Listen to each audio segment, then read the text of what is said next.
Hello friends, നിങ്ങൾക്ക് പലപ്പോഴും ഈ വാഹനം പാർക്ക് ചെയ്യുമ്പം നിങ്ങളുടെ ടയർ ഇങ്ങനെ തിരിഞ്ഞും ഒക്കെ ആയിരിക്കും പലപ്പോഴും കിടക്കുക. ഇത് മറ്റു വണ്ടികൾ പെട്ടെന്ന് സ്കൂട്ടറൊക്കെ കയറി വരുമ്പോൾ അവർക്ക് അപകടം ഉണ്ടാക്കുന്നൊരു കാര്യം കൂടെ. ഈ ഒരു കേസിൽ ഇതെങ്ങനെ നേരെയാണെന്ന് ഉറപ്പ് വരുത്തണം, എങ്ങനെയാണ് ടയർ എപ്പോഴും നേരെയാക്കി പാർക്ക് ചെയ്യുക എന്നുള്ളതാണ് ഈ വീഡിയോയിൽ കാണിച്ചു തരുന്നത്.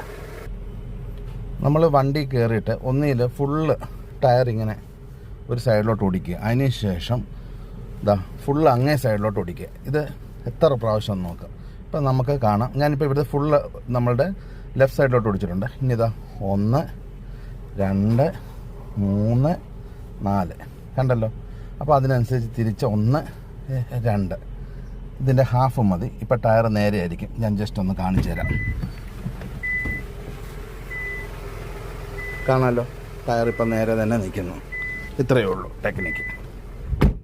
നിങ്ങളുടെ ടയർ എത്ര പ്രാവശ്യം ഫുൾ ഓടിക്കാൻ എത്ര റൗണ്ട് തിരിക്കണോ അതിൻ്റെ ഹാഫ് ഓർത്തിരുന്നാൽ മാത്രം മതി. എപ്പോഴും ഇത് പാലിച്ച് കഴിഞ്ഞാൽ ടയർ എപ്പോഴും നേരെ തന്നെ നിൽക്കും.